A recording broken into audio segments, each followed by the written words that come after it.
Welcome to Wall with Sandwire. Today, we're talking about Albert Thai's stunning public confrontation with authorities. If you were following the news outside the Putrajaya court this morning, well, you saw something truly remarkable, a real piece of political theater. We're talking about the arrest of the businessman Datuk Albert Thai by the Malaysian Anti-Corruption Commission. But this was not your typical scene. No, not at all. It was so much more than just high drama. This was a calculated, very high-stakes move. Right. Usually when the Malaysian Anti-Corruption Commission brings someone high-profile in for a remand application, the script is silence. You get silence and a wall of lawyers. Exactly. They say nothing. Thai just tore that script to pieces. He saw his moment of, well, public humiliation, and he used it. He turned it into a platform to frame himself as a victim, not a suspect. And he didn't just walk by. He delivered a line that was just designed to explode across the entire political landscape.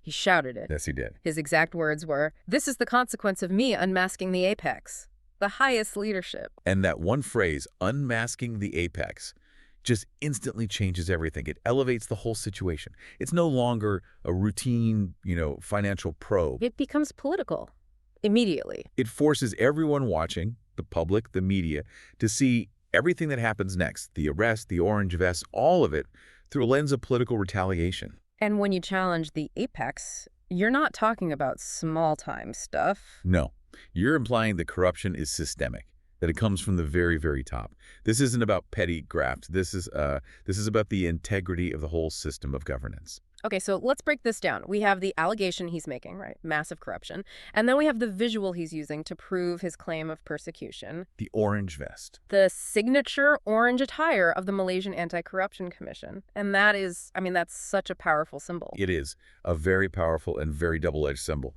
For the Malaysian Anti-Corruption Commission, that vest is supposed to signal accountability. It shows, that no one is above the law. But Thai flipped it. He weaponized it instantly. He shouted, "Why are you humiliating me like this?" And that question is so critical, isn't it? It completely reframes the narrative. Absolutely. Because over the years, that orange vest has sort of morphed in the public mind. Yeah. It's gone from a sign of transparency to a form of public shaming. A way to convict someone in the court of public opinion before the real court even gets a chance. Exactly. And Che knows that. He's tapping into that public perception.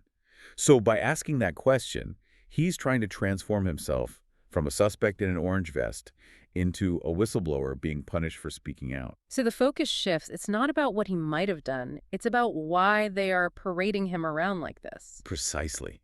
If he were silent, the vest would do its job for the authorities. But because he's shouting about exposing corruption, the public is left thinking, well, is this humiliation deserved? Or is it part of the silencing he's talking about? It's a masterful bit of crisis management, really, regardless of the truth of his claims. And he really leans into that idea, positioning himself as the one person brave enough to speak up. He said, if it wasn't for me, who else would dare to expose the misconduct of the highest leadership? That's not just a defense. It's a direct challenge to the Malaysian Anti-Corruption Commission itself. He's essentially daring them to prove that their investigation is genuine and not just a cover-up. And this is where it gets even more complicated, because he wasn't alone. No, he was not. And this contrast is, well, it's deafening. Standing there with him, also in orange, was Datuk Seri Samsul Iskandar. The former senior political secretary to the prime minister. Yes. And if Thai was all about noise and confrontation, Samsul Iskandar was the complete opposite. He was total silence. Our sources noted he remained silent throughout the process without speaking. And that juxtaposition, that is what turns this from a simple arrest into this incredibly complex political standoff. You have two people in the exact same situation with radically different responses. One is maximum noise, forcing his narrative out there. And the other, a man who knows the system from the inside, chooses absolute silence. Samsul Iskandar's silence almost gives the whole thing a sense of institutional gravity that Thai's shouting on its own might not have had. It makes you wonder what he knows, what he's thinking. It does. Is it fear? Is it a different kind of strategy? We don't know. Yeah. But it adds another layer of tension to the whole scene. Let's get to the core of Thai's claim then. The narrative of suppression. His big definitive statement was, "This is all just to silence me." And when someone with his connections makes a claim like that, it carries enormous weight. He's implying that the very body meant to fight corruption, the Malaysian Anti-Corruption Commission, has been weaponized. Weaponized to protect the people at the top by going after the person exposing them. Right, and we have to think about what unmasking the apex could even mean in this context. We're not talking about minor infractions. This would be billions of ringgit. Huge infrastructure deals, national funds. The stakes are immense. And if Tai really has information on that scale, then his public outcry isn't just self-defense. It's a desperate plea for public protection. Yeah. He's betting that the state can't just quietly prosecute a man who has already declared himself a martyr. Okay, but let's be objective for a moment. Couldn't this also just be a classic deflection tactic? Of course. That's the other side of it. I mean, when you're facing a serious investigation, isn't the best defense sometimes to attack the process itself, to make the investigation the crime? That is the multi-billion ringgit question, isn't it? The question the legal process has to answer. Did his whistleblowing activities actually happen before the Malaysian Anti-Corruption Commission started looking into him? Or is this just a story he's creating now to save himself? And that's incredibly difficult to prove in court. He knows that. But in the court of public opinion, his strategy might have already worked.